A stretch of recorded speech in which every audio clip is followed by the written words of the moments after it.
السلام علیکم. محمد اظہر صدیق اپنے پروگرام پولیٹیکل ڈائریز کے ساتھ حاضر خدمت ہے. 25 مارچ 2024 اور پیر کا دن ہے. چیزیں بہت تیزی سے آگے جا رہی ہیں اور اس کے رزلٹ بھی آپ دیکھ رہے ہیں. یہ حالات کو بین الاقوامی طور پر پاکستان میں عمران خان کو ہٹانا اب آپ کو سمجھ آ رہی ہوگی کہ رشیا کا کیا کردار ہے, یوکرین کا کیوں انوالومنٹ تھی, اور عمران خان کیا حالات کو بدلنے والے تھے کہ جو ان کو اس طرح کی سزا دی گئی. پھر اب تو چیزیں کھل کے آہستہ آہستہ آنا شروع ہو جائیں گی, آپ تک پتہ چل جائے گا. روس میں جو حملہ ہوا ہے اس میں بہت سی چیزیں کھل کے سامنے آ گئی ہیں. بہت سی چیزیں, ایکسٹینشن عزت ہے یا ذلت ہے, ایک تبصرہ وہ اور بڑی جو بات ہے تحریک انصاف کی جو میڈیکل لیگل ٹیم ہے وہ تبھی مانے کی اجازت کا مطالبہ کر دیا ہے چودھری پرویز لائی کا. سوئی ناردرن گیس کی سماعت بجلی کا جو بل کی بڑھانا ہے اس کی سماعت کل ہوگی. مون سلائی کے کاغذات نامزدگی کیوں مسترد ہوئے, اور عباس قریشی اسمبلی کی رکنیت سے مستعفی کیوں ہو گئے. سب سے پہلے تو میں آپ کو رشیا والے معاملے میں, آپ کو پتہ تو ہے سارا معاملہ, لیکن رشیا کے معاملے کو اتنا آسان نہ لیجئے گا. اس وقت بین الاقوامی معاملہ جو ہے کسی ایک سمت پہ جا رہے ہیں اور اس میں پاکستان کا ایک بہت بڑا رول ہے, اور کیسے دور رکھا جا سکتا ہے. رشیا کافی حد تک یقین کرتا ہے مسلمان عقائد کو, میں کہہ دوں کہ اس نظریات کو, تو اس نظریات کو تبدیل کرنے کے لیے جو کر رہے ہیں تو رشیا نے پوری نظر رکھی ہوئی ہے اس حوالے سے. اور ماسکو میں جو کنسرٹ حملہ ہوا اس میں تعداد 150 کے قریب پہنچ چکی ہوئی ہے اور 140 سے زیادہ زخمی ہوئے ہیں. اور جو بتایا گیا خاکی لباس میں جو حملہ اور گولیاں چلاتے دیکھا جا سکتا ہے.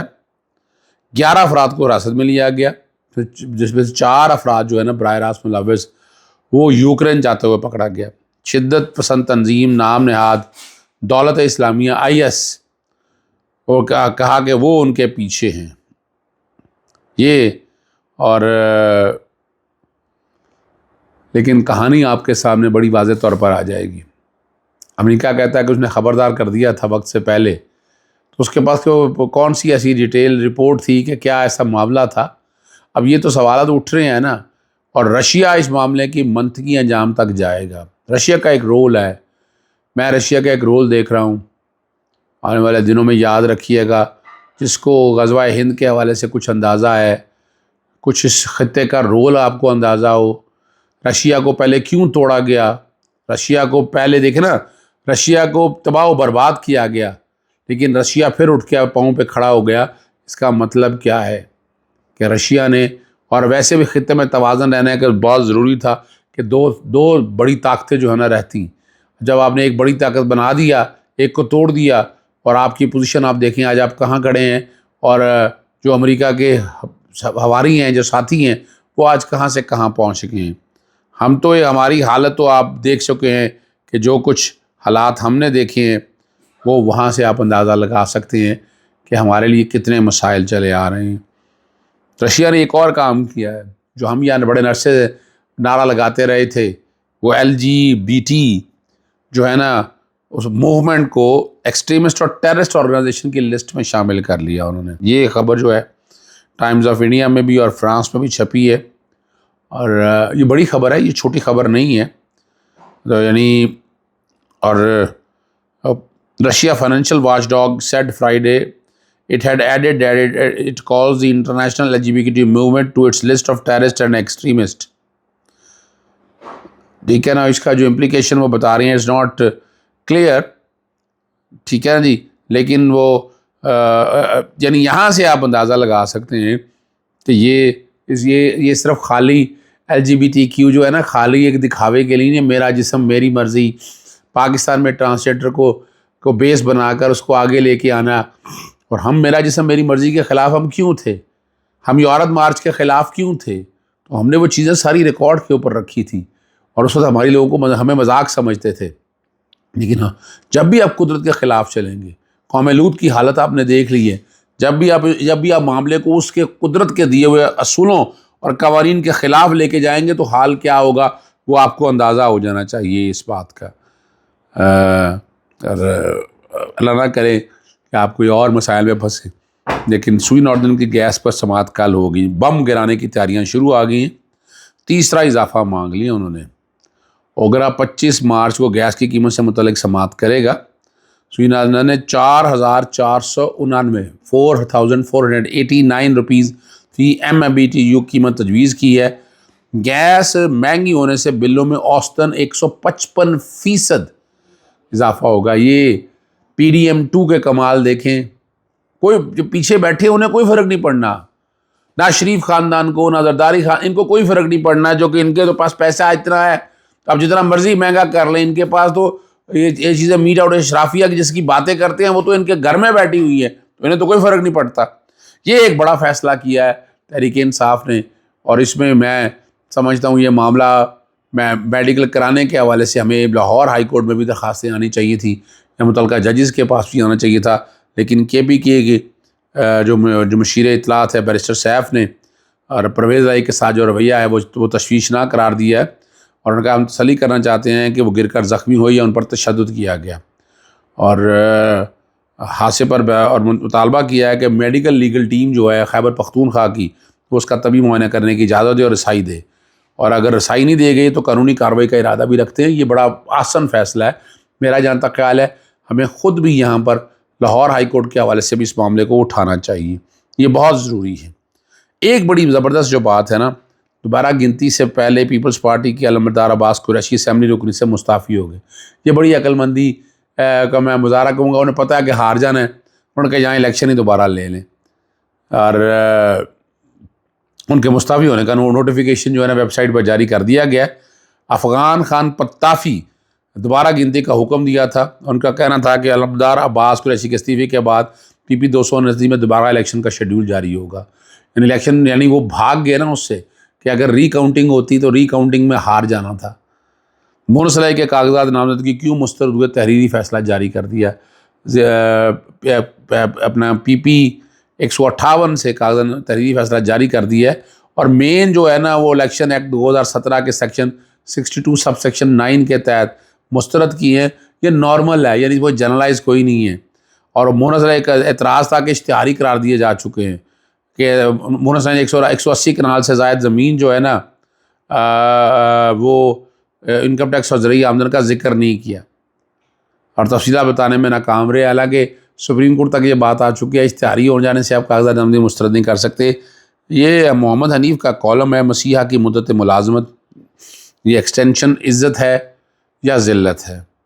وہ آگے اپنے کالم میں وہ لکھتے ہیں، بزرگوں سے سنتے آئے ہیں کہ ایک کمزور ڈگمگاتی شرمسار جمہوریت بھی ایک مضبوط اور رحم دل آمریت سے بہتر ہے. ساتھ یہ بھی بتایا جاتا ہے کہ پاکستان کا واحد مسئلہ یہ ہے کہ یہاں جمہوریت کو پنپنے نہیں دیا گیا. کوئی منتخب حکومت اپنی مدت پوری نہیں کرتی. جمہوریت کے تسلسل کے معجزے کے طور پر پہلے ہمسایہ ملک انڈیا کو پیش کیا جاتا تھا، اب صرف تعصب سے سر ہلا دیا جاتا ہے. اب یہ سارا حال ہی میں ایک بزرگ نے فرمایا ہے کہ شاید پاکستان کا مسئلہ یہ نہیں کہ یہاں جمہوری حکومت کو نہیں چلنے دیا جاتا بلکہ اصل مسئلہ یہ ہے کہ یہاں پر کبھی آمریت کو نہیں چلنے دیا گیا. یہ ذرا سننے والی بات ہے. دنیا میں سویلین اور فوجی دونوں کی ڈکٹیٹرشپ موجود رہی ہے، کوئی 20 سال کوئی 30 سال. قذافی کتنے سال نکال گیا. فیڈل کاسٹرو اپنے ازلی دشمن امریکہ کے بغل میں بیٹھ کر نصف صدی تک راج کرتا رہا. شام میں ساری دنیا کی طاقتوں نے اپنی جنگیں لڑ لی، لیکن بشار الاسد ابھی بھی قائم دائم ہے. مصر نے بھی جمہوریت کا مزہ لینے کی کوشش کی، لیکن پھر فوجی ڈکٹیٹر کی قیادت میں ہی سکون پایا. پاکستان میں ایوب خان تھے، فیلڈ مارشل لے آئے تھے، لیکن 10 سال بھی پورے نہیں ہوئے تھے ایک جنرل کو آ کر ہٹانا پڑا. جنرل ضیاء الحق مرد مومن مرد حق تھے. اپنے دشمنوں کو ایسے مات کیا کہ لگتا تھا کہ ان کا سایہ تابت ہمارے سر پر قائم رہے گا. ان کے جہاز کو حادثہ پیش آ گیا، قوم سمجھتی کہ معجزہ ہو گیا. اس کے بعد جنرل پرویز جو کہتے تھے کہ میری وردی میری کمال ہے، میں یہ کیسے اتاروں، آخر اتر کے اس کا جنازہ بھی عوام کی نظر سے دور آپ کے سامنے آ چکا ہوا ہے. جمہوریت کے شہداء کہتے ہیں کہ پاکستان میں ڈکٹیٹرشپ طویل عرصے تک اس لیے نہیں چل سکتی کہ پاکستان ایک متروک قوم ہے. عوامی نمائندگی کے بغیر مختلف صوبوں اور قومیتوں کو ساتھ رکھنا مشکل ہو جاتا ہے. ویسے بھی عوام کو ایک بار پھر اپنے نئے جو نمائندے چننے کا چسکا لگ جائے تو وہ بار بار چور چکے خود چننا چاہیں گے۔ لیکن پاکستان میں آمریت کی بار بار ناکامی کی ایک وجہ یہ بھی ہو سکتی ہے کہ شاید قوم کو تو مسیحا کی تلاش رہتی ہو، لیکن ہمارے عسکری اداروں کے اندر کوئی ایسی خواہش موجود نہیں ہے۔ اعلیٰ درجے کی کمان میں سب اپنے سپہ سالار کو سیلیوٹ کرتے ہیں، کام بجا لاتے ہیں، لیکن یہ بھی سمجھتے ہیں کہ 1 منٹ کے نوٹس پر سپہ سالار کی جگہ لے سکتے ہیں، اور اگر اس سے بہتری نہیں تو جیسی سپہ سالاری کر سکتے ہیں۔ یہ بھی کہا جاتا ہے کہ پاکستانی افواج ملک کا واحد ادارہ ہے جو میرٹ پر چلتا ہے، جہاں صوبے دار کا بیٹا جنرل بن سکتا ہے۔ ترقی پانے کے لیے باہر بیٹھے کسی سیٹ کسی سیاستدان کی مدد ضرور نہیں ہوتی۔ جب کوئی امر اپنے اقتدار کو مزید طوالت دینا چاہتا ہے تو ادارہ خود ہی اسے جان چھڑانے کی تدبیر کر لیتا ہے۔ آمریت کی مسلسل ناکامیوں کے بعد جب سے ہم نے ہائبرڈ ماحول طاری کیا ہے تو بقول سینئر جنرل تجزیہ نگار اور گائیک علی آفتاب ایکسٹینشن کے رولے پڑ گئے۔ ہماری آنکھوں کے سامنے ہوا ہے کہ جس نے ایکسٹینشن لی اس نے اپنی بے عزتی خود ہی کروائی۔ جنرل کیانی پہلے 3 سال مدبر تھے، درویش تھے، 3 سال کی ایکسٹینشن کا شہدا کے نام پر کالونیاں بنانے والے بھائی کے سہولت کار ٹھہرائے گئے۔ راحیل شریف سے ڈرتے تھے، طالبان اپنے کاروں سے نکلتے نہیں تھے۔ انہوں نے بھی ایکسٹینشن کے لیے بڑی شاہراہوں پر پوسٹر لگوائے کہ جانے کی باتیں جانے دو۔ ضیاء کے زمانے میں انور شمیم کی ایکسٹینشن ملی تھی، اس کے بعد سے ہر 3 سال بعد نیا چیف آتا رہا ہے۔ 6 سال پہلے غزوہ ہند کے خواب دکھانے والی قوم ایک چھوٹی سی تعبیر بھی دی گئی کہ انڈین جہاز گرایا، پائلٹ کو پکڑا، چائے پلائی، واپس بھیج دیا۔ فضائیہ 40 سال سے اتنی پروفیشنل ہے کہ کبھی کسی کو ایکسٹینشن دینے کی ضرورت نہیں پڑی، اگر کسی نے مانگی بھی ہے تو نہیں ملی۔ یہاں حاضر ایئر سب فورس کے سپہ سالار ظہیر احمد بابر سدو کو 1 سال کی ایکسٹینشن مبارک ہو۔ جب انہوں نے 23 مارچ کو اسلام آباد میں فلائی پاس کی قیادت کی تو ہمارے سپریم کمانڈر آصف علی زرداری اور سپہ سالار عاصم منیر آسمان کی طرف دیکھتے رہے اور تالیاں بجاتے رہے۔ ان کے بیچ وزیر اعظم بھی تھے۔ اس قومی دن پر سپہ سالار کی ایکسٹینشن کا بھی اعلان ہو گیا تاکہ قوم اس اضطراب میں نہ رہے کہ ہم نے عزت کرنی ہے یا بے عزتی کا وقت شروع ہوا چاہتا ہے۔ یہ ایئر فورس کے سپہ سالار ظہیر احمد بابر سدو کی 1 سال کی ایکسٹینشن کے بارے میں لکھا ہے۔ یہ میرا نقطہ نظر نہیں ہے، یہ کالم جو ہے حنیف صاحب نے لکھا ہے، مسیحا کی مدت ملازمت ایکسٹینشن عزت یا ذلت۔ جو باتیں انہوں نے کہی ہیں وہ آپ کے سامنے میں نے رکھ دی ہیں، مقصد کوئی نہیں ہے، مقصد خود سمجھیے گا۔ اجازت چاہتا ہوں۔ السلام علیکم، اللہ حافظ۔ پاکستان